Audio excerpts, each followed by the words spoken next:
chaque fois que je suis en conflit avec quelqu'un, j'essaye de le convaincre. Ouais. Et donc, j'essaye de prouver C'est ça. et de lui montrer comment, à quel point l'évidence, la raison, ce que prouve la science devrait le convaincre. En fait, ce qu'il faut vraiment avoir en tête, c'est que vos arguments, ou les miens, voilà, n'ont pas plus de valeur que ceux de votre interlocuteur. Et donc, c'est pas une question de savoir qui a raison ou qui a tort. Il faut quelque part transcender cette notion-là.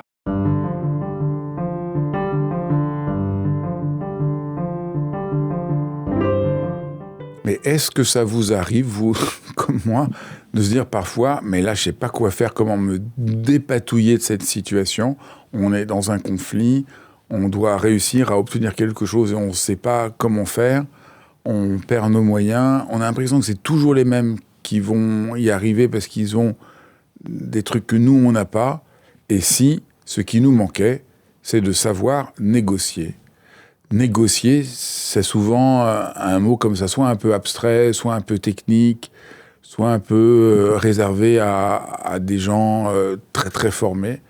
Eh bien, dans cet épisode de Dialogue, je reçois Marwan Méry. Vous le connaissez sans doute, c'est l'un des plus célèbres négociateurs aujourd'hui dans le monde francophone, qui travaille aussi bien à l'ONU que dans les plus grandes entreprises. Et il va vous expliquer ce que c'est la négociation, surtout tout ce que vous croyez savoir sur la négociation qui vous empêche de pouvoir négocier. C'est absolument lumineux, renversant, et ça fait un bien fou. Et c'est sur Dialogue. Bonjour Marwan. Bonjour Fabrice. Alors je suis tellement heureux de vous recevoir parce que donc, votre métier c'est d'être négociateur. Alors au début, voilà, il y a 15 ans, négociateur, pour moi, là, je ne voyais pas le rapport avec ma vie. Je disais, ouais, c'est des gens un peu hors sol qui font des trucs absolument incroyables.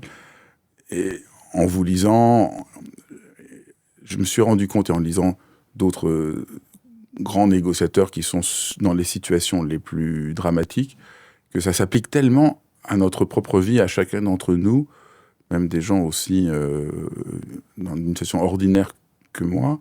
En fait, en vous lisant, ce qu'on comprend, ce qu'on nous dit jamais, mais qu'on est tout le temps en train de négocier et que c'est fondamental. Tout à fait. Tout à fait. En fait, on est tous amenés à gérer du conflit. Et le conflit, c'est l'expression d'un désaccord. Et c'est normal qu'on ne soit pas forcément d'accord tout le temps avec tout le monde. Et la négociation est un outil de résolution de conflit, au même titre que la médiation, le recours à la loi, le passage en force, la fuite, voilà, ou la délégation, quand vous confiez le conflit à quelqu'un d'autre. Et donc, on est tous amenés à négocier au quotidien, voilà, pour défendre nos valeurs, nos besoins, et puis les motivations qu'on peut avoir sur un sujet particulier. Donc, on est tous des négociateurs en herbe, quelque part. Et en général, je me rends compte, on le refuse, on ne veut pas être négociateur. Et ça me fascine, parce qu'on voudrait qu'il n'y ait pas de conflit, que tout le monde soit d'accord avec nous, et on est souvent dans la position, ils ne veulent pas me comprendre, donc on se dit, ah là là, je suis vraiment incompris, ou c'est des salauds. Et en fait, le monde est beaucoup plus violent parce qu'on refuse de comprendre la négociation, qui est au fond le vrai art de vivre dans une situation, dans un monde imparfait. C'est ça. On rêve un peu, et ce que j'adore dans votre livre, parce que ce qui m'a toujours passionné, c'est que ça nous déniaise sur une forme d'idéalisme qui nous aveugle énormément. Je ne sais pas si vous êtes d'accord avec mon analyse. Moi, je suis un peu philosophe, donc je ne peux pas m'en empêcher. Mais disons, philosophiquement, c'est ça, je trouve, qui est la clé de votre travail. Mais vous avez parfaitement raison, et puis j'adore la façon dont vous l'exprimez. Vous savez, quand je donne des conférences, je commence très régulièrement de la sorte, je dis « Qui aime le conflit ?» Voilà. Personne ne lève la main. Non, on ne veut pas. Personne ne lève la main. On a même peur, on a peur, on n'est pas à l'aise. On a l'impression que c'est méchant, que c'est un échec. Exactement, et parce qu'on voudrait que tout le monde pense comme on le souhaite, voilà. Et donc, dès lors qu'on doit quelque part affronter justement cette opposition, voilà, c'est une sorte de confrontation, ben on est mal à l'aise. Pourquoi on est mal à l'aise? Parce que souvent, finalement, on n'a pas les outils pour le faire, et puis ou bien on n'a pas le temps, et ou on juge l'autre, parce qu'on voudrait simplement qu'il se rallie à notre cause. Et donc, faute de mieux, En fait, soit on va soumettre, soit on va être frustré, ou bien soit on va avoir recours à la violence, parce que la violence, c'est souvent malheureusement le lot des faibles. C'est qu'ils se disent, du coup, comme je ne peux pas obtenir par la voie, par le dialogue, donc j'ai recours à la violence. Alors qu'en fait, il y a une autre voie qui est la négociation. Et c'est d'ailleurs pour ça que quand vous interrogez des enfants, c'est très intéressant, quand finalement vous leur dites, mais quand vous n'êtes pas d'accord sur un sujet, qu'est-ce que vous faites? Et ils disent, c'est simple, en fait, soit on crie, soit on se tape. Mais en fait, la troisième option, évidemment, c'est la négociation. C'est pour ça que c'est très important de comprendre que rentrer dans la négociation, c'est rentrer dans la vie et c'est surmonter la violence. Tout à fait. Et que dans notre monde, dans l'idéologie de notre monde, j'allais dire dans notre logiciel habituel de nos sociétés, c'est pas du tout comme ça qu'est compris la négociation. Au mieux, les gens se disent « Ah ouais, je vais apprendre à négocier pour écraser l'autre alors que ça marche pas comme ça. Oui, tout à fait. Et puis, la négociation a je dirais, une connotation un peu péjorative, parce qu'on pense toujours que soit on va écraser l'autre, ou soit on va le manipuler. Alors que la négociation, ça n'a rien à voir avec tout ça. C'est finalement trouver une solution qui soit acceptable pour tout le monde. Il ne s'agit pas de céder, il ne s'agit pas forcément de couper la poire en deux, ou de rentrer dans une logique de marchandage. C'est comment on arrive à s'élever au-dessus du conflit, d'accord, pour faire accepter une solution, encore une fois, qui soit, on va dire, acceptable, voilà, pour chacun. Alors évidemment, c'est pas simple, notamment quand vous gérez des conflits qui engagent l'avenir du monde, ou des vies humaines, ou des millions ou des milliards de dollars, mais c'est pour ça que la négociation, finalement, ne s'improvise pas. D'ailleurs, il y a un vieil adage qui dit qu'on ne naît pas bon négociateur, mais on le devient. Et c'est pour ça que la négociation n'est pas du soft skill. Souvent, on considère qu'il faut être un bon parleur, voilà, une sorte de sophiste pour pouvoir résoudre du conflit. En fait, la négociation, c'est du hard skill, au même titre que les maths, l'économie, voilà. Et donc ça, c'est une bonne nouvelle. Parce que pour des gens qui se disent « Oh là là, moi, je ne saurais jamais négocier, je suis trop timide, j'y arrive pas, je suis influençable », eh ben, vous allez apprendre que vous pouvez apprendre à négocier, que ça s'apprend. Exactement. Au même titre que beaucoup d'autres matières. Le problème, c'est que si vous n'êtes pas doté des outils pour le faire, malheureusement, vous allez échouer. Et souvent, en fait, ce qui se passe, vous avez une sorte de phénomène de dissonance cognitive. Quand les gens échouent, ils vont vous dire c'était impossible. Ils vont quelque part un peu blâmer les circonstances extérieures. Voilà. Au lieu de se remettre en cause. Et la capacité à se remettre en cause, elle dépend finalement de vos compétences, notamment pour affronter la situation. Et encore une fois, tout ça, ça ne s'improvise pas. Voilà. Et ça aussi, c'est très frappant. En vous lisant, donc j'ai lu plusieurs de vos livres, on se rend compte que la posture du bon négociateur, encore c'est tout à fait pas ce qu'on croit, c'est pas le tout-puissant qui arrive, mais c'est une manière très profonde d'être humble. Exactement. Ça aussi, ça va complètement... Ce qu'on imagine, négociateur, ouais, le type, il arrive, tac, il règle les problèmes, il domine les autres, il a les outils que les autres n'ont pas, il les écrase. Et en fait, c'est quand même une forme d'humilité et de pari incroyable qu'il faut entrer en relation. Alors, vous avez tellement raison. Vous savez, on distingue trois postures en négociation. Une posture haute, voilà, un peu qui est, on va dire, qui est plus qu'assertive.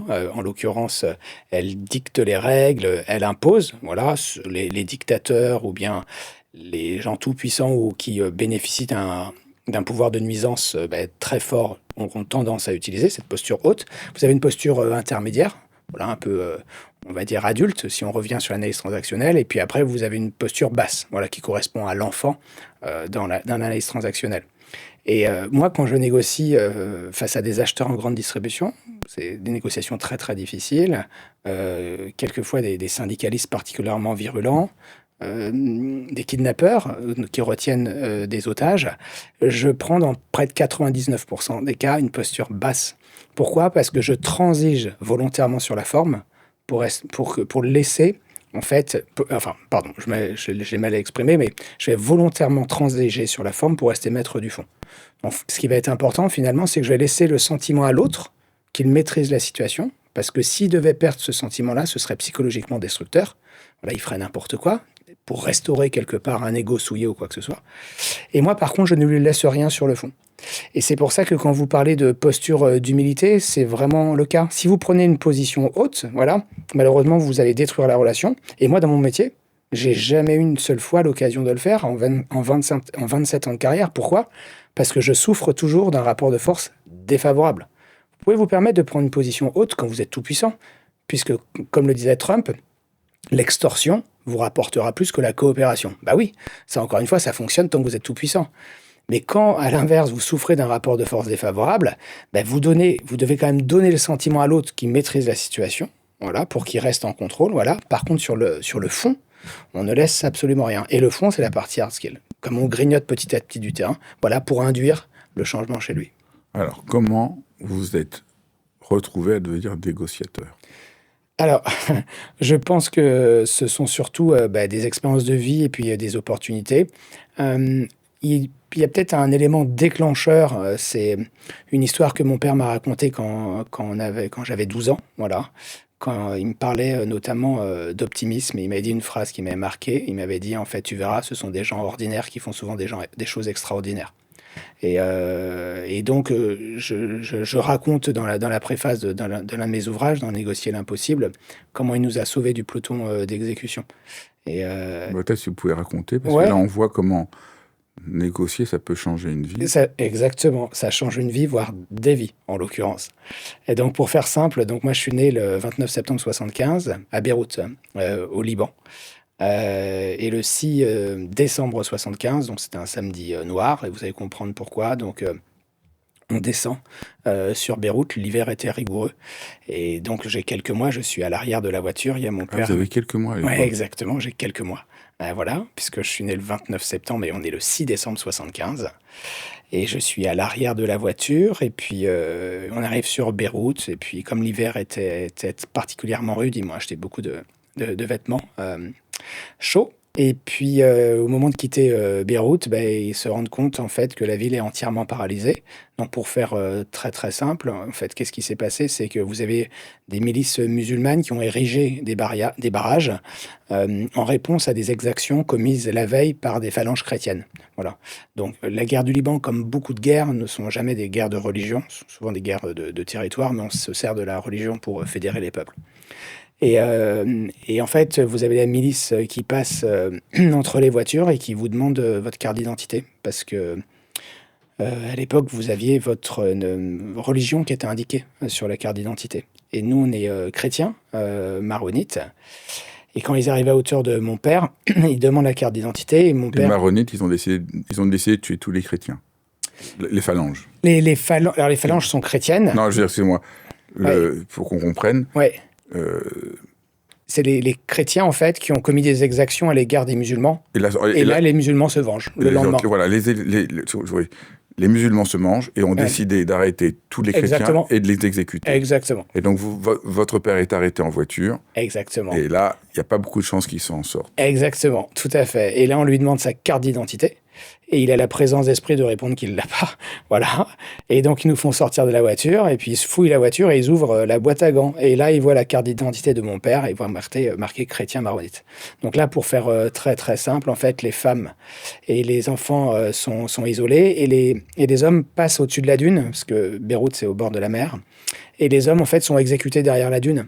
Et donc, mon père, il va être à genoux, les mains dans le dos, et puis un bandeau sur les yeux. Et puis, toutes les 10 secondes, il va entendre, en fait, une exécution. Et puis, il entend des corps, en fait, qui tombent comme des sacs de pommes de terre un peu trop lourds. Et puis, et ça arrive à son tour.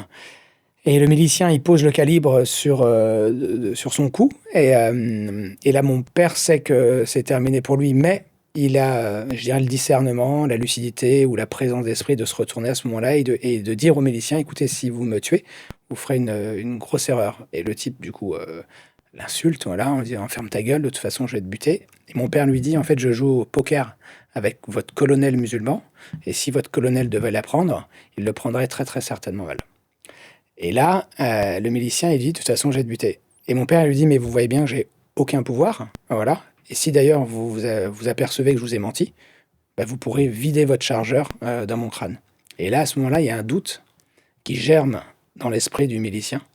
Et il se tourne vers son copain d'à côté et il lui dit va appeler le colonel. Et mon père, il avait une mémoire exceptionnelle, extraordinaire. Il connaissait même le numéro de téléphone. Donc il donne, et puis le milicien revient 2 minutes plus tard, et il dit libérez-les. Et ce jour-là, il y a eu 437 personnes qui ont été exécutées, et il y a eu 3 survivants.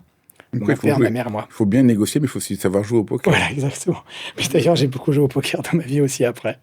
Et voilà. Et en fait, comment on sait que c'est 437? Parce que le lendemain, mon père est retourné au bureau pour récupérer sa carte d'identité.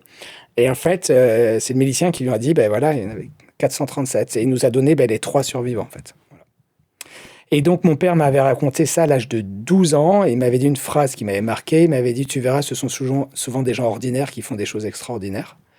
Et après, je pense que le métier que j'ai fait, ou bien cette histoire, quelque part, a façonné les choix par la suite.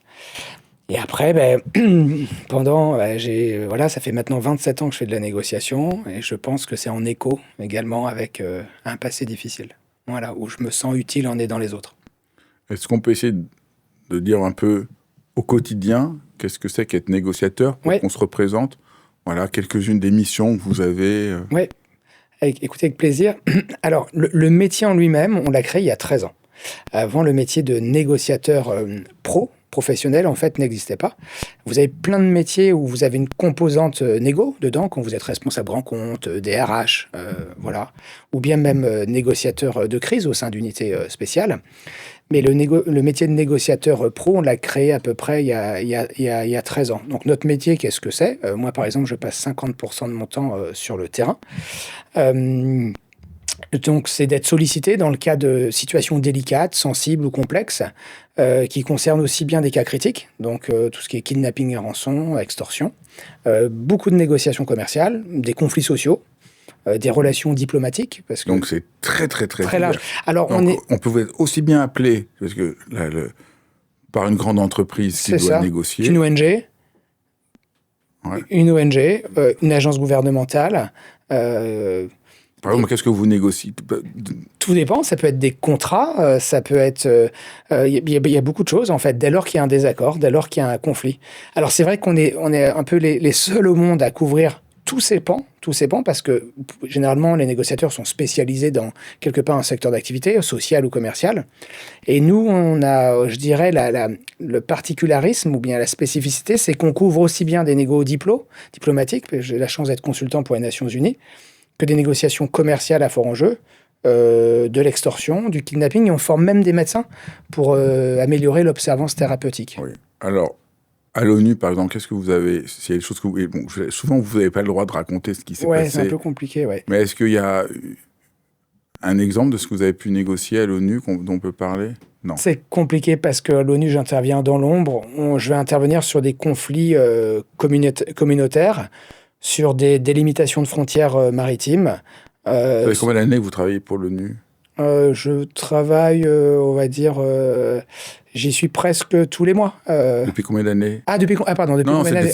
Ma première question, c'était ça. Oui, pardon. Et ma deuxième question, c'est depuis combien d'années? L'ONU, ça fait maintenant 7 ans. Et il n'y a pas un truc que vous avez fait il y a 7 ans dont on peut parler? Non. Non, malheureusement, malheureusement, non. Je pourrais vous raconter des négos au sein d'ADN, l'agence que je dirige maintenant, et puis la trentaine de personnes qu'il y a dans l'équipe. Mais effectivement, ce type de négociation, malheureusement, il y a pas de réserve. On va prendre pour les médecins.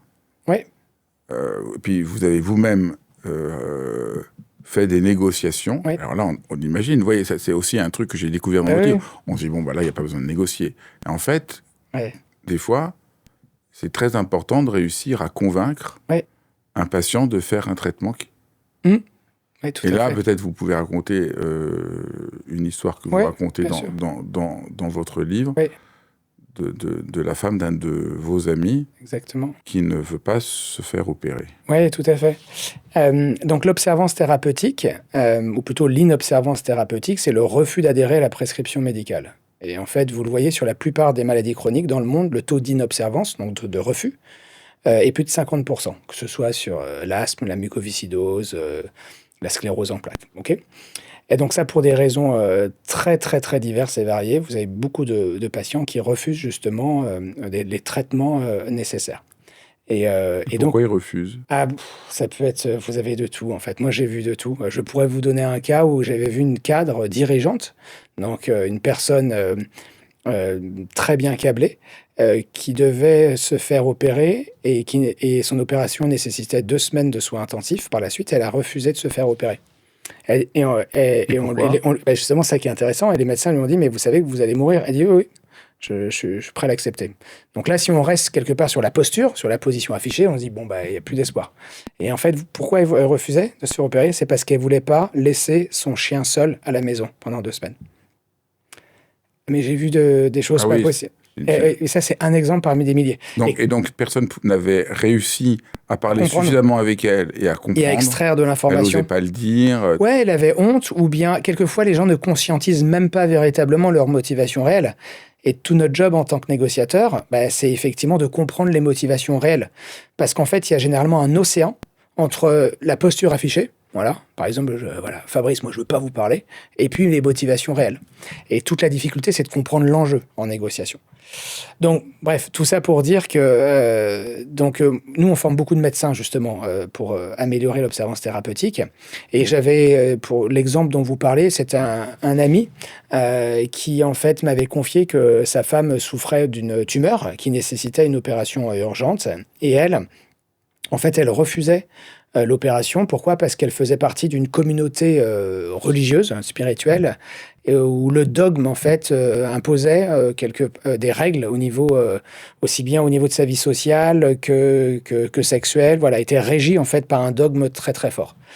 Et donc, ce dogme interdisait justement toute opération parce que le corps était était le travail de Dieu, voilà, et on ne pouvait en aucun cas, justement, l'abîmer. Et puis finalement, chaque difficulté était une épreuve, chaque maladie était une épreuve. Et sauf que... Il fallait se remettre dans les mains de Dieu. Voilà. Et c'était Dieu qui allait choisir. C'est ça. Donc, C'est ça. elle était assez jeune. Elle Ouais. avait un enfant. Elle avait déjà des enfants. Elle avait déjà des enfants, ouais, Donc, tout à fait. Pas très grand. Mhm. Donc, tout à fait. Donc elle est là avec cet homme qui ne partage pas, qui est pas dans le même groupe. Alors ils partagent la même religion, mais elle a un degré d'adhésion à la croyance qui est bien plus élevé que lui. Donc il y a plus de nuances dans son jugement. Elle, malheureusement, le dogme interdit tout jugement. Donc on ne remet pas en cause le dogme. Voilà. En fait, vous avez une application très stricte de sa communauté, alors que lui, voilà, un bon exemple.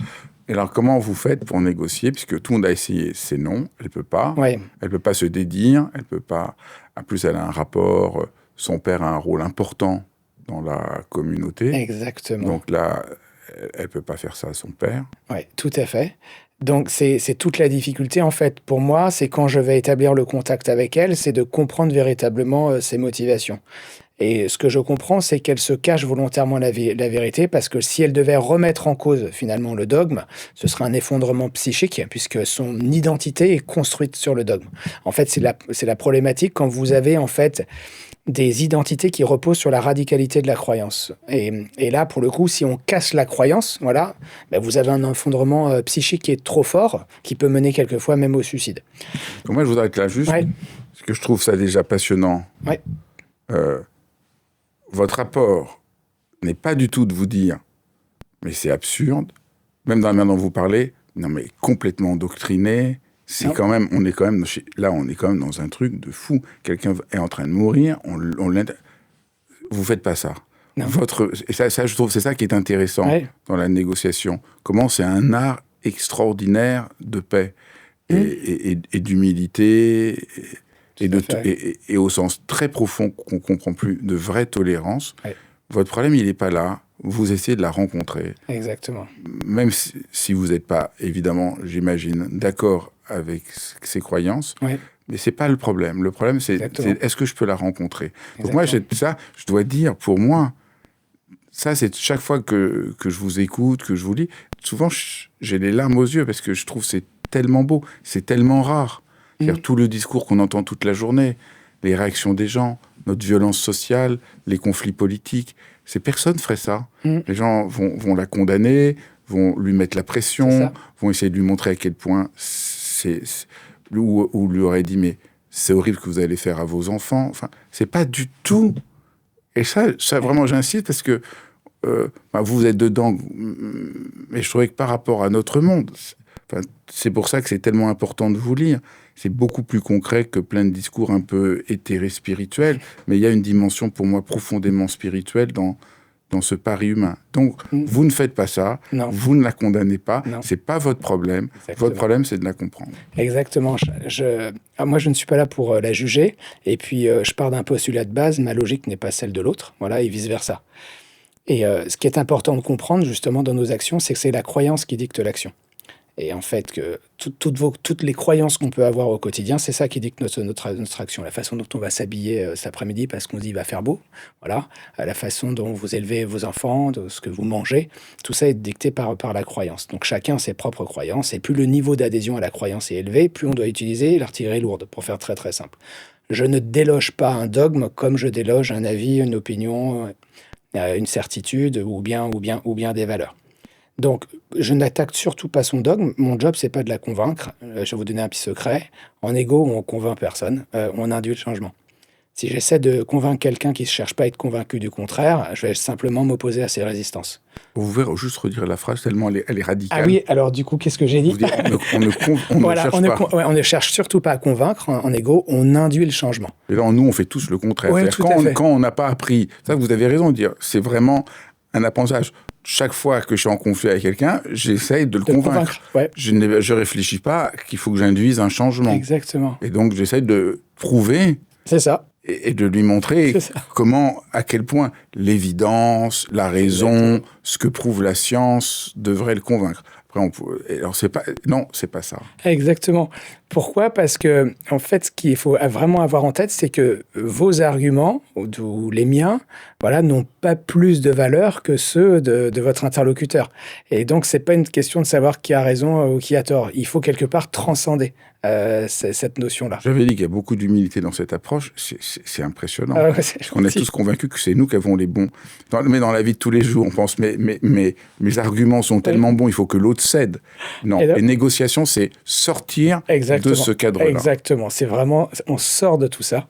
Voilà. Et notre job, c'est vraiment d'induire le changement chez quelqu'un. Évidemment, c'est la partie la plus difficile. Pourquoi ? Parce qu'en fait, si vous voulez, c'est le principe, si je raisonne à l'extrême, c'est le principe d'un dogme. Plus vous attaquez un dogme, plus il se renforce. C'est l'effet de réactance psychologique. C'est dès lors qu'un individu a le sentiment que sa liberté d'action lui est ôtée, de façon virtuelle ou véritable, il va agir à l'inverse de ce que vous attendez de lui. Donc si par exemple vous êtes anti-masque, plus je vous demande de porter un masque, moins vous le ferez, ce qui est normal. Ça va provoquer une certaine forme de réactance. Et en égo, c'est pareil, voilà. Il faut juste avoir en tête que finalement, quand les gens ne vous écoutent plus, ne vous entendent plus. Donc si vous essayez de convaincre quelqu'un qui ne cherche pas à être convaincu, ça ne va pas marcher. Et surtout face à un dogme, ça ne marche pas. Donc toute la difficulté, en fait, ça va être de fissurer le dogme. Alors là, dans l'ouvrage, on n'en parle pas. Alors, dans mon prochain ouvrage, je vais révéler, on en parlait un peu, les techniques que je peux utiliser. Mais ça, c'est très long. C'est pour... Avec cette femme, comment vous avez fait ? Oui, alors je ne peux pas rentrer en détail parce que sinon, ça va durer des heures et ce n'est pas le but. En fait, ce qui est important pour moi, c'est de la faire s'interroger sur son dogme. En fait, derrière un dogme, voilà, il y a généralement une croyance identitaire. Ce qu'il faut comprendre, c'est qu'est-ce qu'apporte le dogme. C'est le principe, par exemple, dans les sectes. Si les gens rentrent dans des sectes, c'est parce que le dogme, en fait, soit crée de la rassurance, une pensée simpliste, un sentiment d'appartenance et ce genre de choses. C'est pour ça que si quelque part on est capable d'apporter la même chose en proposant un autre dogme, les gens, quelquefois, ils peuvent changer. Donc mon job, en fait, ce que j'ai fait quand j'ai rencontré cette personne au contact, par du questionnement stratégique, du questionnement inductif et de l'extraction ciblée, donc ça, c'est des techniques un peu plus lourdes, voilà. Je l'ai fait s'interroger elle-même en fait sur son dogme. Et en fait, j'ai compris une chose, voilà, quand elle disait quelque part, je suis prête à mourir, voilà, et j'accepte l'épreuve de Dieu. J'ai compris que son enjeu véritable, d'accord, il était tout autre. En fait, elle voulait vivre, mais ça, elle se le cache à elle-même. Parce que ça, si elle le conscientise et si elle l'accepte, ça veut dire qu'elle-même, elle remet en cause le dogme, d'accord. Comment vous avez réussi à comprendre qu'elle voulait vivre ? Ah ben ça, c'est toute la technique, en fait. Donc, je vais extraire de l'information à son insu. Je vais parler très peu. En négociation, on parle très peu. Moi, j'ai été enregistré sur 103 négos. Je parle en moyenne 14% du temps. Donc, notre job, c'est d'extraire de l'information à l'insu de l'autre sans pour autant qu'il ait l'impression. Donc, c'est très beau en même temps. C'est une manière aussi, encore une fois, de la respecter. Vous avez, en parlant avec elle, vous comprenez qu'elle veut vivre, Ouais. mais elle ne peut pas, Pas se l'avouer. et puis elle ne peut pas déroger à cette... Exactement. Exactement. Elle ne peut pas déroger au dogme. Pourquoi? Parce qu'encore une fois, ça provoquerait un effondrement psychique, et puis elle pourrait être jugée. Et puis, après, vous le disiez, son père fait partie de cette communauté également. Donc pour elle, encore une fois, elle est face à un mur, et malheureusement seule, elle prendra une très mauvaise décision. Parce qu'on est très mauvais juge pour soi. On est très très mauvais juge pour soi. Donc moi, quelque part, je vais un peu éclairer sa décision et lui faire conscientiser que finalement, ce qu'elle veut, c'est de vivre. Mais qu'elle a du mal à l'admettre à cause notamment de son dogme. Donc ça va durer pas mal de temps. Je vais utiliser différentes techniques avancées, notamment des techniques d'influence avancées. Et quand on va en arriver là, en fait, elle va être face à un dilemme. C'est de se dire, du coup, est-ce que je vais jusqu'au bout de mon dogme et j'accepte de mourir, voilà, ou je reste en vie, voilà, pour mes enfants et mon mari. Mais si elle fait ça, elle va se dire, je vais être rejetée de ma communauté. Parce qu'en l'occurrence, je vais être opéré. Donc la solution que je vais lui proposer, c'est le secret. Finalement, c'est de l'opérer sans prévenir sa communauté. Et donc, du coup, vous allez me dire, oui, mais là, pour le coup, elle se ment à elle-même, elle va mentir. Non, elle est libérée. Voilà, oui. Elle va mentir aux autres, mais si je peux me permettre, en aucun cas, c'est cynique ce que je peux vous dire. Hein. Mon objectif, c'est de la sauver. Et puis, c'est de faire en sorte qu'elle soit également, on va dire, en cohérence avec les décisions qu'elle peut prendre elle-même. Moi, je ne la force en rien, je ne suis pas là pour la convaincre. Mais le fait de lui proposer une solution, on va dire, alternative, elle a finalement accepté de se faire opérer sans prévenir sa communauté, sans prévenir son père. Elle dit qu'elle part oui. en voyage. Oui, exactement. On a tout orchestré, ouais, voilà, enfin, tout à fait. Avec le père, avec le mari. Vous avez accompagné, qui partait en voyage. Exactement, sans prévenir également les enfants. Elle a guéri. Et voilà. Et après, par contre, c'est là où... je dirais, c'est qu'en fait, encore une fois, on ne peut pas tout anticiper. Et c'est la beauté également des relations humaines, mais pour le meilleur et pour le pire. C'est que je suis invité quelques semaines plus tard à la maison. Et donc, je suis avec elle, voilà, son mari qui m'a beaucoup remercié. Et puis ses enfants. Et puis là, ça sonne à la porte. Et donc... Et là, ça sonne, quelqu'un sonne à la porte. Voilà, il est 21h, quelque chose comme ça. Et quelqu'un sonne à la porte. Donc on va ouvrir, voilà. Et qui je vois, que je n'ai jamais vu, mais on m'en a parlé, je vois le père. Donc le père de cette dame, voilà. Qui est du coup le grand-père des enfants. Et qui passe à l'improviste parce que ça faisait longtemps qu'il n'avait pas vu sa fille. Voilà, parce qu'elle était partie en voyage. Enfin voilà, on avait raconté une belle histoire derrière tout ça. Et donc là, il s'assoit à table, à côté d'elle, et donc je vois, en fait, le mari est un peu mal à l'aise, sa fille est mal à l'aise, je le suis également. Et puis, il prend la main de sa fille, et il se tourne vers ses petits-enfants, et il leur dit, vous voyez, en fait, mes petits-enfants, on a prié suffisamment pour sauver votre mère. Donc, en fait, quelque part... En soignant la mère, je renforce le dogme, je renforce l'aspect miraculeux, puisque lui-même ne sait pas en fait qu'elle s'est fait opérer. Il a pensé que c'est les prières qui ont sauvé sa fille. Donc finalement, je crée un précédent pour la suite. Parce que les gens considéreront que le fait de prier dans cette communauté suffiront à soigner. Oui, mais moi je vois surtout que du coup, cette femme, elle est sauvée. Elle est là pour ses enfants, et elle n'a pas rompu le lien avec ses parents et avec sa communauté. Oui, c'est sûr que vous montrez que rien n'est parfait, mais quand même, moi, ce que je trouve bouleversant, c'est que vous avez trouvé une solution inenvisageable. Tout à fait, ouais. C'est-à-dire que vous avez quand même trouvé, en les écoutant, là, aujourd'hui, elle est vivante pour ses enfants. Et heureuse. Elle n'est pas rejetée de sa communauté. Voilà... c'est sûr, elle sait qu'elle a menti, mais quand même, on va voir comment les choses évoluent. Vous verrez d'ici quelques années. Oui, exactement. Après, je sais qu'elle est très heureuse. Moi, je pense que si... vous pensez que c'est embêtant parce que si quelqu'un d'autre est malade, ils vont croire encore plus à ça. Moi, je pense que si quelqu'un est malade, elle ira leur parler et elle sauvera la personne. Et moi, donc, je suis plus optimiste que vous sur cette histoire. Parce que ce que je trouve tellement beau, c'est que la solution que vous avez trouvée, vous ne pouviez pas la savoir avant, quand vous avez parlé. Elle est inattendue. Ouais. Elle reconfigure complètement le cadre de pensée. Et Oui, tout à fait, ouais. Mais elle est heureuse, c'est le principal. elle Et est elle sait heureuse. qu'elle a pris une bonne décision. Elle est heureuse, et puis pour ses enfants. Tout à fait, qui ont besoin d'elle. Et son mari également. Et ils vivent heureux, c'est le principal. Donc la décision était bonne. La décision est bonne à partir du moment où on peut l'assumer. Mais je trouve très beau que vous n'ayez pas la même réaction que moi, parce que c'est ce que j'ai trouvé tellement beau chez vous. Vous n'avez pas seulement l'humilité par rapport à la situation, mais vous n'êtes jamais dans la position « ouais, regardez, je suis le plus fort, j'ai réussi ». Vous vous dites « ah, Oui. j'ai fait ça, j'ai aidé ». Est-ce que sur le long terme, j'ai vraiment Exactement. aidé ? Et je trouve qu'on voit toujours dans votre livre, ce que je trouve vraiment bouleversant, c'est...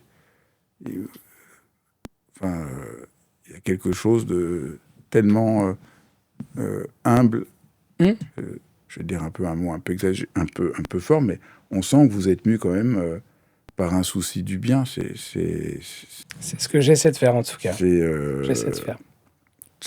Alors, on peut revenir à un point crucial que vous avez dit, qui est aussi très déconcertant.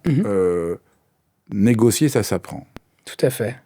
Alors, bon, on ne va pas en quelques minutes tout dire, mais est-ce que vous avez, comme ça, quelques principes qu'on peut, que ceux qui nous écoutent peuvent retenir et qui peuvent les aider? Là, on a vu un peu la perspective, la vision, le changement de paradigme que ça implique de négocier. Et moi, j'ai l'impression quand même que la première étape, c'est changer de paradigme, c'est parier pour la négociation plutôt que par le conflit. C'est ça. Alors, évidemment, la négociation, ça reste avant tout un métier d'expérience et d'expertise. L'expérience en elle-même, elle ne veut rien dire. C'est l'apprentissage de l'expérience qui fait la différence. Vous pouvez négocier depuis 20 ans sans pour autant être un bon négociateur. Ce qui est important, c'est ce que vous avez appris de l'expérience. Donc, évidemment, on ne pourra pas résumer les années de pratique, mais si je devais vous donner quelques conseils, Fabrice, sur la négociation, je vous en donnerais peut-être 3 ou 4. Le premier, c'est de jamais concéder sans contrepartie. Ça, c'est un point qui est hyper important. Qu'est-ce que j'entends par là? Ce que vous accordez gratuitement à quelqu'un n'a aucune valeur. Si je vous demande, par exemple, est-ce que je pourrais avoir, 10% de remise sur des ouvrages que je compte vous acheter? Et vous allez me dire, Marouane, pas de problème. Là, je vais me dire, j'aurais dû demander 20, vu la facilité à laquelle Fabrice m'a accordé cette remise. Maintenant, regardez, si je m'étais battu pendant plus de 12 heures pour obtenir ne serait-ce que 1% de remise, je serais 1000 fois plus satisfait que d'avoir obtenu 20% comme ça. Tout ça pour vous dire une chose, c'est qu'en négociation, le gain perçu prévaut toujours sur le gain réel. C'est pour ça que si vous êtes bon, vous ferez en sorte que 1% vaille bien plus que 20%. Encore une fois, pourquoi? Parce que dites-vous bien que plus les gens se battent pour obtenir quelque chose, plus ils valorisent le gain. Encore une fois, ce que vous leur accordez gratuitement n'a aucune espèce de valeur. C'est pour ça que finalement, l'absence de résistance de votre part ne fera qu'augmenter mon niveau d'exigence. Plus je me bats pour obtenir quelque chose auprès de vous, plus j'aurai le sentiment d'avoir bien négocié, même si j'ai tout perdu. C'est pour ça que c'est qu'une histoire de perception. Alors là, ça a l'air tout simple quand vous l'expliquez, mais quand on comprend bien, et en plus quand vous racontez tout votre quotidien de négociateur, c'est beaucoup plus surprenant que ça en a l'air. Parce que par exemple, quelqu'un me demande un truc, et puis bon, on est en conflit, puis vous dites, bon, j'aimerais bien ça, et ça, et ça. Je lui dis, bon, ça, je peux l'accorder. Bon, vous voulez 20% de réduction? Bon, allez, d'accord, je vous donne 10%. Ça, c'est du marchandage, Et je vous le donne tout de suite. Et là, toujours, vous dites, aïe, faut pas faire ça. Non. Et nous, on croit en tout d'une fois, bon, j'ai fait un premier geste, je vous ai donné quelque chose. Et en fait, moi, quand je lis vos histoires, je tombe toujours dans le panneau. C'est la première chose que j'aurais fait. Je montrais que je suis sympathique, que je vous ai compris. Voilà, vous voulez qu'on travaille ensemble, vous voulez 20% là, vous voulez ça et ça. Bon, ça va être très dur à négocier. Là, je peux vraiment pas parce que sinon je suis en position. Mais je vous commence par vous donner ce que vous voulez. Et c'est ça qu'il faut pas faire. Non, parce que vous vulnérabilisez, Voilà. Et moi, je vais grignoter au passage tout ce que je peux. Et dans ma tête, je me suis dit, ah, mais il va être très content parce oui, que je lui ai donné quelque chose. Et vous, comme vous l'avez obtenu facilement, Ah ben bien sûr, ça n'a pas de valeur. Et donc du coup, maintenant, je vais vous demander plus. Et moi, et là, je peux pas plus. ouais. Et si je peux partager une anecdote qui a coûté beaucoup, beaucoup à beaucoup de personnes. J'étais avec le comité exécutif d'une très très très grosse société, plus de 100 000 personnes, une société que vous connaissez très très bien. Et c'est une grosse négociation qui a lieu. C'est plusieurs milliards. C'est la renégociation d'un énorme contrat. Et je suis avec tous les membres du COMEX et il y a le président. Et le président, il participe à la préparation de négo, ce qui est assez étrange, mais je pense qu'il a besoin surtout d'être rassuré, parce qu'on parle de gros sous. Et pour faire simple, on avait un mandat, donc un budget de négociation de à peu près de 100 millions d'euros. Voilà, en gros, c'était ce qu'on était capable de donner sous réserve des contreparties qu'on pouvait avoir. Et le président, en fait, on sentait qu'il voulait aller vite. Il écoute en gros la préparation, il dit « Attendez, monsieur Méry », donc Marouane Méry, il dit on va arrêter de s'emmerder. Hein. En fait, ce que je vais faire, c'est que je vais aller voir directement les clients. Donc, surtout ce qu'il faut jamais faire. Hein. En plus, c'est jamais les patrons qui doivent se déplacer. Hein. Et je vais leur donner directement 100 millions en leur disant on finit la négo rapidement. Je vous donne tout ce que j'ai. Je vais vraiment baser mon approche sur l'empathie et puis je vais être très honnête. Et je lui dis, non, mais ça marchera pas. Ça, en l'occurrence, c'est le monde des bisounours, ce qu'on appelle aussi la pensée désidérative. Il construit un monde fictif qui colle quelque part un peu à ses aspirations. Et je lui dis, en fait, ne faites surtout pas ça, parce qu'en face, moi, je les connais d'une ancienne vie. Ça va être juste l'encas. Ils vont nous reconvoquer la semaine d'après pour nous demander 1 milliard. Parce qu'en fait, vous allez leur accorder sans même qu'ils aient demandé quoi que ce soit. Il fait non. Je vais leur donner et ce sera terminé. Je dis non, mais ça, c'est ce que vous souhaitez. Mais dans la vraie vie, ça va pas se passer comme ça. Et il me dit, c'est moi qui décide. Et je dis, effectivement, c'est vous qui décidez. Maintenant, en l'occurrence, si je peux me permettre de vous donner un conseil, on va perdre 100 millions. Tout ça. Il me dit, c'est moi qui décide. Donc là, les membres de son COMEX se tournent vers moi en disant, mais Marouane fait quelque chose. Et donc, j'isole le président. Je suis un peu plus assertif et je lui dis qu'on va perdre 100 millions d'euros. Et je lui explique en fait les raisons et les mécanismes psychologiques derrière tout ça. Mais je vois en fait qu'il est assez étanche à tout ça. Et en fait, il souffre ce qu'on appelle d'un besoin de clôture cognitive. Il a besoin de clôturer les choses rapidement parce qu'il a du mal à vivre avec cette incertitude. Donc, il préfère apposer une solution simpliste, voilà, irréaliste, plutôt qu'en l'occurrence accepter de vivre en fait cette incertitude et puis la longueur de cette négociation. Et donc il dit c'est moi qui prends la décision, pas de problème. Je lui dis le patron patronne, mais le patron assume les conséquences. Donc qu'est-ce qu'il fait? Le lendemain, il va rencontrer directement les clients, sans même nous prévenir à quelle heure il va le voir et tout ça. Il y va à l'arrache la plus totale. Et là, il arrive et il leur fait son discours. Écoutez, on a que 100 millions d'euros, on ne pourra pas aller plus loin, blabla. Les mecs disent très bien, merci, on en prend note. Et dit on peut signer? On vous rappelle. La semaine d'après, ils nous reconvoquent et là ils disent alors les négos vont commencer maintenant, on vous demande 1,5 milliard.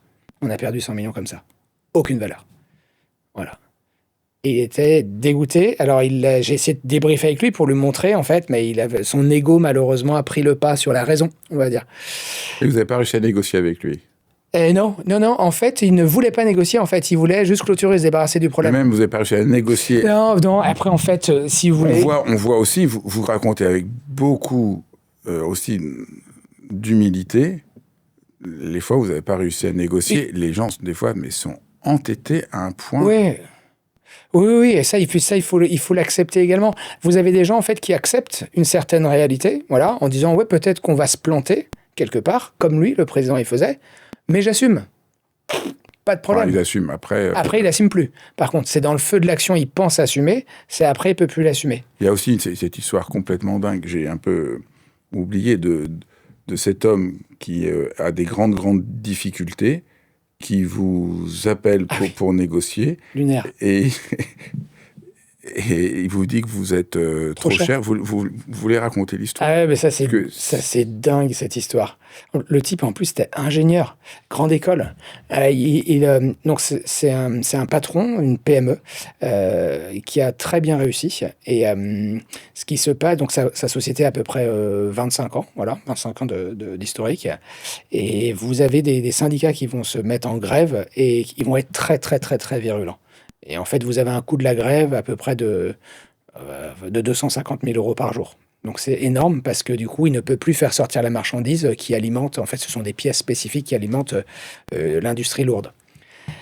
Et donc, qu'est-ce qu'il fait? Ben, il va négocier directement, ce qu'il faut jamais faire. En fait, notre job en tant que négociateur, c'est de protéger les patrons. Voilà, un patron, il doit garder une vision stratégique. Nous, négociateurs, on est tactique, c'est notre job. Voilà, on sépare toujours la décision de la négociation, toujours. Mais bon, bref. Donc, il fait comme il peut. Malheureusement, il a aucune compétence négo. Et puis, plus il négocie avec eux, plus en fait, malheureusement, la situation s'envenime. Et donc, il entend parler de moi par un intermédiaire, et puis il me dit, bon ben voilà, monsieur Marais, est-ce que vous pouvez intervenir? Donc comme je gère une dizaine de conflits sociaux par an, il me demande, est-ce que vous savez faire? Je lui dis, je ne sais pas si je sais faire, mais j'en ai géré de très très très nombreux. Et donc, donc je pense que je le rassure, sans essayer de le convaincre de quoi que ce soit. Il me dit, très bien, puis on envoie un devis. Et il me dit, mais attendez, mais vous êtes super cher. Alors, ce qui est entre nous, qui est rien du tout par rapport au coût de la grève de 250 000 euros par jour. Donc, je lui montre par effet de contraste, voilà, que mes honoraires sont très très faibles par rapport au coût de la grève. Il me dit, ouais, mais vous êtes quand même très cher. Je lui dis, d'accord, les 250 000 euros par jour, on est d'accord que ce sont des coûts irrécupérables. Il me dit, oui. Donc, vous les aurez si vous ne savez pas gérer la grève. Il me dit, oui. Et c'est ce que vous vivez depuis plusieurs jours. Il me dit, oui, d'accord. Vous voulez que je vous dise combien de chances j'ai de réussir cette négo? Pour en avoir vécu pas mal similaire, j'ai à peu près 90% de chance. D'accord. OK. Ce qui va vous coûter tant en passant par moi. Donc, comme vous êtes ingénieur, je vous invite à faire le calcul, calculer l'espérance de gain. Il me dit, ouais, mais vous êtes cher. Je lui dis, d'accord, mais vous êtes certain de perdre 250 000 euros par jour, alors qu'avec moi, ça va vous coûter, en l'occurrence, peut-être 10 fois moins cher, et vous avez 90% de chance de réussir. Il me dit, ouais, mais vous êtes cher. Donc du coup, encore une fois, vous le disiez, Fabrice, à juste titre, quelquefois, en fait, comme mon temps est précieux, hein, comme le vôtre, Fabrice, et comme beaucoup, malheureusement, j'ai pas de temps de rester en fait là-dessus. Donc je lui dis, écoutez, vous faites ce que vous voulez, voilà, vous connaissez en fait mes tarifs. Si vous pensez savoir gérer vous-même la grève, pas de problème. Il dit, ben non, je ne saurais pas. Donc vous aurez 250 000 euros par jour à payer. Et qu'est-ce qui se passe? Du coup, le type, il refuse, et puis il continue la négo, et il plie sa boîte. Il met la clé sous la porte. Parce que les 250 000 euros par jour, évidemment, il ne pouvait pas les assumer. Ils vont tuer sa boîte. Donc, il tue lui-même sa boîte, c'est ça qu'il faut avoir en tête. Alors, évidemment, en face, ils ont fait n'importe quoi, ils étaient hyper virulents. Mais le problème, c'est que il ne s'est pas doté des ressources en fait, dont il ne bénéficiait pas pour tenter justement d'inverser le rapport de force. Et l'histoire est drôle jusqu'au bout, c'est que l'intermédiaire qui nous avait mis en contact avec lui, elle me rappelle du coup un mois plus tard en me disant, ben voilà, la boîte a coulé. Je dis, non, c'est pas vrai. J'étais le pauvre, voilà. Et lui accepte de me parler. Donc je me dis, bon, je vais faire une sorte de rétex, un retour d'expérience, voilà, en disant, je me demande ce qui s'est passé. Il m'explique, je dis, ah ouais, c'est catastrophique. Et je lui fais comprendre que peut-être qu'on aurait pu faire différemment. Et là, il finit en me disant, oui, mais vous étiez trop cher. C'est très impressionnant. C'est très impressionnant parce que... Le type est bien câblé. Oui, mais on voit le changement de paradigme que ça implique. C'est-à-dire, c'est très complexe d'arriver à comprendre que négocier, c'est un vrai métier, ça s'apprend. Oui. C'est pareil avec l'histoire du patron qui va le faire, que c'est très précis. Bien sûr, tout à fait. Et donc, on ne sait pas des fois si c'est un aveuglement égocentrique ou juste tout à fait. Un aveuglement sur le fait que la négociation est un art très, très, très, très subtil. Et comme vous l'avez dit, à un moment, vous dites, pour être un bon négociateur, le charisme, l'écoute, le fair play, le sang-froid, 7%. Moi, je pensais que là, vous allez dire 70%, et vous dites non, l'essentiel, c'est ce savoir et l'expérience qu'on a fait pour que ces techniques, on les a suffisamment fait pour qu'elles puissent fonctionner. Exactement. C'est vraiment un radical comme vision. Et oui, c'est vrai, j'avais oublié que j'en parlais dans un de mes ouvrages de ça, c'est vrai. En fait, souvent on me demande qu'est-ce qu'il faut pour être un bon négociateur. Et donc je leur montre une bouteille vide que je vais remplir au fur et à mesure. Donc je leur dis, il y a 7%. Les 7%, en fait, ce sont quelque part des compétences socles. Voilà, ce qui nous permet de vivre à peu près en société. Donc c'est quoi? C'est l'empathie, l'assertivité, l'écoute, la gestion du stress, la ventilation des émotions, voilà. Ça, c'est 7%. Okay, c'est important, mais c'est pas ça qui vous permettra bien de négocier. Ensuite, il y a 3% d'aptitudes complémentaires. Certains métiers exigent certaines compétences, le leadership, le courage, l'intégrité. Mais ensuite, comme vous le disiez bien, après, le gros arrive. 20%, c'est l'apprentissage de l'expérience, ce qu'on a appris de l'expérience. Et après, 70%, c'est de l'expertise. Et l'expertise, c'est quoi? C'est comment je retourne quelqu'un, comment j'inverse un rapport de force défavorable, comment j'induis le changement, comment je contrecarre une menace, comment je repousse un ultimatum, comment je fais accepter une solution dégradée. Tout ça, ça nécessite beaucoup, beaucoup d'expertise. À un moment, on pourrait dire, négocier, c'est un peu comme jouer au tennis. Je peux avoir appris plein de choses sur ce que c'est, avoir vu plein de matchs, mais si je joue pas intensément et que je travaille pas mes gestes, je vais pas y arriver. Mais complètement, complètement. Et parce qu'encore une fois, il y a la théorie et la pratique, et finalement, on est capable d'évaluer la valeur de quelqu'un que sur le terrain, c'est-à-dire dans l'adversité ou dans l'opportunité. Et donc, c'est sympa d'avoir par exemple, ne serait-ce que des livres qui nous décrivent comment on va jouer au tennis. Le problème, c'est pas... Ce qui va être important, c'est une fois qu'on va être sur le terrain. Mais pour des gens ordinaires déjà comme nous, on ne pourra pas devenir un grand négociateur comme ça, mais on peut quand même commencer à découvrir ces 20% qui vont changer complètement notre perspective. Ah ben bien sûr. Et nous montrer que c'est pas humiliant d'apprendre ça. Complètement. Donc, je vous ai demandé des conseils tout à l'heure, on en a donné un qui est de ne pas céder sans trop contrepartie. Vite, sans contrepartie, sans entrer. En fait, on veut donner parce qu'on veut fuir la négociation. On pourrait Exactement. dire ça.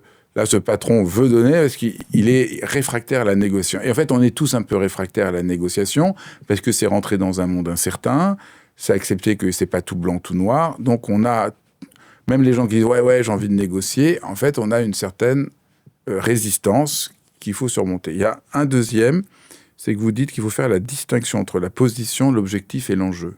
Très bien, ouais, tout à fait. Alors, la position, c'est très simple, c'est ce qui est affiché. Voilà. C'est ce que les gens vous demandent, puis ça correspond également à leur posture. L'objectif, c'est l'espérance de gain, ce qu'ils cherchent à obtenir par la négociation. Voilà. Enfin, plutôt l'espoir de gain. Et puis l'enjeu, c'est le besoin profond qu'ils cherchent à satisfaire, ce sur quoi ils ne transigeront jamais. Voilà. Et en fait, ce qu'il faut juste garder en tête pour simplifier les choses, c'est que dans près de 100% des cas, la position affichée n'a rien à voir avec l'enjeu véritable. Mais rien à voir du tout. Vous pouvez donner quelques exemples? Je peux vous en donner plein. Je prends cet exemple souvent que je donne en formation. C'est par exemple la prise d'otage de Munich en 1972. Je ne sais pas si vous vous rappelez, pendant les JO. Et donc, vous aviez des Palestiniens qui ont pris en otage des athlètes israéliens. Et la position affichée, donc ce qu'ils demandaient, c'était la libération de 236 prisonniers politiques avant midi. D'accord? Sinon, ils tuaient les otages. Et en fait, donc là, on se dit, du coup, il faut qu'on arrive à libérer 236 prisonniers politiques. Mais comme je vous le disais, dans près de 100% des cas, la position n'a rien à voir avec l'enjeu véritable. Et quel était leur enjeu véritable? C'était la cause palestinienne, c'était la reconnaissance. Et ce qui est important dans cette négociation, c'est que pourquoi elle a échoué, entre autres, c'est parce que les négociateurs, qui étaient à l'époque les ministres et puis le maire du village olympique et le chef de la police de Munich, en fait, ils ont essayé de libérer les 236 prisonniers politiques, donc ils sont restés au niveau de la position affichée sans comprendre véritablement l'enjeu. L'enjeu était simplement la cause palestinienne. Donc ça, c'est un exemple historique. Qu'est-ce que vous auriez pu faire? Qu'est-ce qu'on aurait pu faire? Si on comprend que leur enjeu, c'est la cause, s'ils acceptent de libérer les otages et qu'en contrepartie, on leur donne une tribune médiatique cadrée et qu'ensuite on les envoie en prison à vie, voilà, parce qu'effectivement... comme en l'occurrence, en plus, ils ont tué 2 personnes, ça peut être une solution acceptable aussi bien pour eux et pour moi. Et tant soit peu, qui se sont battus pour l'obtenir et qui considèrent que c'est la meilleure alternative possible pour eux. Donc, il y a tout un mécanisme après à faire accepter. Ils n'ont pas été au fond. Non, ils sont restés au niveau de la position. Ils ont essayé de libérer des prisonniers politiques. Mais ça, vous l'avez sur de très Je veux encore deux, trois exemples pour comprendre, parce que c'est tellement déconcertant. Oui, très bien. Moi, j'ai fait beaucoup de négociations sociales où vous aviez des demandes de revalorisation salariale, voilà, alors que les enjeux étaient simplement de la reconnaissance ou du statut, qui n'avaient rien à voir avec les revendications salariales. Chaque négociation est différente. Négociation commerciale, par exemple, face à un acheteur en grande distribution. Là, c'était intéressant. C'est une négociation qui était difficile. Qu'est-ce qu'il annonce? Il annonce qu'il nous déréférence. On arrête de bosser ensemble. OK. Quel était son enjeu? Vous voulez savoir ce que c'était? C'était en fait de distiller la peur auprès de mes concurrents. Donc je servais de lièvre. Donc je vous explique en 2 secondes. En me déréférençant, ils annoncent publiquement qu'ils ont été capables de déréférencer un énorme fournisseur. Ensuite, ils vont voir mes concurrents en leur disant bah, écoutez, si vous ne payez pas ce qu'on vous demande, voilà ce qui va vous arriver. Donc du coup, tout le monde a peur. Ça nivelle vers le bas le niveau d'exigence de chacun. J'ai servi de lièvre, voilà, pour qu'ils obtiennent ce qu'ils voulaient auprès des autres. Voilà, la position n'a rien à voir avec l'enjeu. Donc j'ai servi de lièvre. Une autre, si vous voulez, j'ai fait une Donc négociation. là, vous n'avez rien pu faire. Là, non, la négo était pliée. Mais le risque, là, c'est de vouloir rentrer en négo, de mettre de l'argent sur la table, qu'ils vont prendre, mais ça ne changera pas le cours de l'histoire. Donc c'est pour ça que ce qui est important également, Oui. c'est de bien comprendre. Parce que ce que vous montrez, là c'est un peu moins heureux, c'est quand on comprend ça, des fois on comprend qu'il y a la position, Ouais, là on croit que c'est négociable, ouais. mais quand on comprend l'enjeu, on comprend que c'est pas négociable. Et c'est là où il faut répondre. La solution, on doit la proposer au niveau de l'enjeu, jamais au niveau de la position. Et donc ça c'est, vous êtes dans une autre situation où des grévistes ont une demande, c'est absolument Ouais. terrifiant, personne ne comprend. En plus, on a l'impression que le dirigeant est prêt à tout. Et vous, je ne sais pas comment vous comprenez que l'enjeu, c'est qu'ils veulent que l'usine ferme Ah, pour avoir des indemnités et qu'ils n'ont aucune envie de négocier. Exactement. Mais là, vous avez pu sauver quand même la Ouais, situation. de toute façon. Mais non, donc on va pas raconter quand on voit Oli, parce que là c'est rocambolesque. C'est vrai comment vous avez réussi, mais et donc vous avez quand même là vous êtes rendu compte que tous les gens dans l'entreprise qui faisaient grève étaient manipulés. Exactement. Parce que ceux qui dirigeaient la grève les manipulaient parce que eux ils voulaient que l'usine ferme pour avoir Des indemnités. des indemnités. Ouais. Et donc on voit ça, là ça demande là on voit toutes les techniques Ouais. qu'il faut apprendre, mais on peut nous au moins dans notre vie quotidienne retenir attention, c'est pas la position, dire la demande première que la personne fait qui est forcément le fond, son enjeu, ce qu'elle veut vraiment. Exactement. Exactement. Donc c'est pour ça que notre job, c'est d'aller au-delà de la position affichée pour comprendre véritablement l'enjeu qui correspond aux motivations. Ouais, tout à fait. Si je dois vous donner un deuxième exemple, ouais. Un deuxième élément. Et un troisième, vous voulez, c'est Oui, ça? oui, oui. Ouais. Le troisième, je pourrais vous dire que en égo, tout ne peut pas être négociable. Ça, c'est important. Parce que si tout est négociable, plus rien n'a de valeur. Voilà. Donc, il y a des éléments qui relèvent du négociable et il y a des éléments sur lesquels on ne pourra jamais transiger. Pourquoi? Parce qu'encore une fois, si encore une fois, tout est négociable, plus rien n'a de valeur. Et donc, c'est pour ça qu'avant de rentrer en négociation, il faut définir véritablement, encore une fois, ce que vous êtes prêt à céder, sous réserve de contrepartie, comme on s'est dit, voilà, et ce sur quoi vous ne toucherez jamais. Voilà. Et ça, c'est important parce que souvent, les gens ne font pas ce travail-là et réalisent tardivement qu'ils ont cédé sur des éléments qui étaient non négociables ou bien qui vont compromettre leur valeur ou ce genre de choses. Et c'est pour ça qu'il faut bien faire ce travail en amont. Tout ne peut pas être négociable. Vous en avez encore un quatrième? Oui, je ne sais pas ce que je pourrais vous dire, parce qu'il y en a tellement. Qu'est-ce que je pourrais vous dire? Oui, je vous en donnais un autre. Le décideur ne négocie jamais. Et ça, malheureusement, on le voit très très souvent. Et par exemple, si on revient sur Munich, c'était les décideurs qui ont fait la négo. Et donc, en l'occurrence, c'est ce que je vous disais aussi tout à l'heure, c'est bien de séparer la décision de la négociation. Quand le décideur, par exemple, est au contact, si c'est un patron d'une grande boîte ou même d'une petite boîte, quelquefois en négo, vous savez, quelquefois vous avez besoin de gagner du temps, d'en référer une autorité supérieure. Le problème, c'est que quand vous êtes tout en haut de la chaîne hiérarchique, vous n'avez plus la possibilité de le faire. Ce qui veut dire qu'on n'attend même plus une négociation de votre part, mais on attend une décision. Et donc, c'est pour ça que la responsabilité première du négociateur, c'est de protéger son décideur. On n'envoie pas le patron au contact en négo. Vous dites une autre chose aussi, Ouais. la phase de préparation. Moi, j'allais dire, la phase de préparation, c'est 10% du temps de négociation. Ouais. Pas du tout. C'est 70 à 80%. C'est ça, ouais, c'est un point important. Effectivement, souvent les gens considèrent que la négo, c'est l'impro. J'ai ma bras droit, Sylvia, qui est la plus grande négociatrice que je connaisse, Sylvia Bravard, elle dit une phrase, elle est drôle, elle dit la négo, c'est pas l'impro. Mais c'est tellement vrai. Alors évidemment, c'est résumé de façon, on va dire, très familière, mais la négociation, c'est 80% de préparation et 20%, on va dire, d'agilité. Voilà. Finalement, la conduite opérationnelle n'est que le prolongement de la préparation. Mais comment on fait pour se préparer? Alors, je vais négocier. Je ouais. vais négocier avec mon patron une augmentation. D'accord. Donnez-moi des conseils. Ok, donc il y a 4 phases fondamentales sur la première. Sur la préparation, la première, c'est l'analyse du contexte. Donc, c'est bien de comprendre le contexte. Donc, être clair finalement sur votre enjeu, ce qui est important pour vous. Ok. Ensuite, définir votre objectif, ce que vous cherchez à obtenir par la négo, et puis également la position que vous allez afficher. D'accord? Ça, c'est d'être clair sur soi. Souvent, on n'est pas clair sur soi. On dit, moi, je veux 2% d'augmentation. Non, d'accord, mais ça, c'est une demande. Quel est ton objectif, ton enjeu? Ah, mais mon enjeu, finalement, c'est d'être reconnu. Ah, d'accord. Ok, donc déjà, c'est autre chose. Ok? Ou bien, je veux être aligné par rapport aux autres. Ah, d'accord. Donc, en l'occurrence, tu as le sentiment d'être dépositionné. Donc, souvent, les gens ont du mal à définir véritablement leur enjeu. Ok? Ensuite, ce qui est important, c'est de cartographier les acteurs. Donc, la demande, on va la faire au patron, ou on va passer par d'autres intermédiaires qui vont peut-être agir pour nous, qui vont devenir des relais. Voilà, relais d'influence. Et puis, on a besoin de peut-être comprendre aussi qui décide réellement. Quelquefois, on ne s'adresse pas forcément à la bonne personne. Okay. Ensuite, dans les profils, il faut comprendre également ce qu'ils sont. Quand vous négociez face à un paranoïaque, un psychopathe, un schizoïde ou un schizotypique ou bien, j'en sais rien, un narcissique, on ne va pas négocier de la même manière. C'est pour ça qu'il faut avoir également un peu de vernis en psychologie sociale et cognitive, parce qu'on va s'adapter également à l'autre. Ensuite, plus important, c'est l'analyse du rapport de force.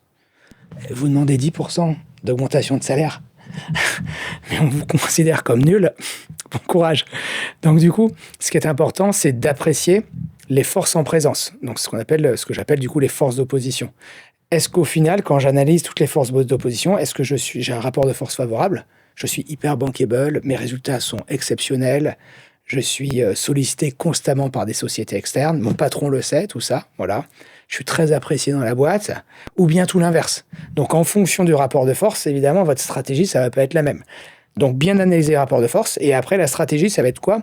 Est-ce je vais plutôt coopérer avec mon patron? Voilà. Ou je vais être un peu plus assertif? Ça dépendra du rapport de force. Et après, la dernière étape, c'est l'approche tactique. Rappelez-vous, dans le mandat, finalement, c'est qu'est-ce qui est négociable et qu'est-ce qui est non négociable. Et une fois qu'on a fait tout ça, bon, il y a plein d'autres choses, mais je résume, là, je serai plus à l'aise pour entrer en négociation. Voilà. J'y vais pas à l'arrache. Ça sert à rien. Écoutez, merci infiniment. J'espère que tout le monde va lire vos livres. C'est vraiment des manières tellement simples de sortir de la haine, de la violence, du ressentiment. Au fond, c'est ça. C'est pas dans le langage courant, on va prendre à gagner. Mais moi, en vous lisant, je trouve que c'est vraiment une manière tellement profonde de rendre nos relations plus humaines. Et au fond du fond, c'est toujours quand même beaucoup de respect dans la négociation. C'est-à-dire, on a l'image, je ne sais pas si vous êtes d'accord, qu'au fond, il faut manipuler, mais quand on voit avec un peu de recul, c'est quand même respecter la complexité des relations humaines. Et c'est là où il y a un immense malentendu. À la fois de ceux qui ont peur et de ceux qui veulent. C'est-à-dire ceux qui veulent être des sortes de caïds qui vont gagner à tous les coups, et ceux qui n'en veulent pas ont peur de perdre leur éthique. Et en fait, je crois que c'est vraiment important que c'est le contraire. Que c'est vraiment agir pour surmonter la haine et la violence qui nous menacent et qui menacent nos sociétés. Merci infiniment. Merci d'être venu. Et franchement, merci d'être qui vous êtes. Ah, c'est gentil. Merci beaucoup, Fabrice. Et au plaisir. Merci. Merci d'avoir suivi cet épisode de Dialogue. C'est vraiment un vrai merci parce que c'est vraiment précieux que vous ayez vu cet épisode jusqu'au bout, que ça vous parle, parce que je fais ça pour vous. Donc c'est vraiment un échange. Et je suis vraiment conscient aujourd'hui qu'autour de Dialogue, il y a véritablement une communauté de gens pour qui prendre soin du monde, prendre soin de soi, prendre soin des autres compte beaucoup. Et c'est vraiment merveilleux de voir qu'on est ainsi une communauté. Alors n'hésitez pas à partager, à liker. Ça a l'air de rien, mais c'est vraiment très important. Ça participe d'une sorte de contagion heureuse dont notre monde a bien besoin. Je vous embrasse et je vous dis encore une fois merci.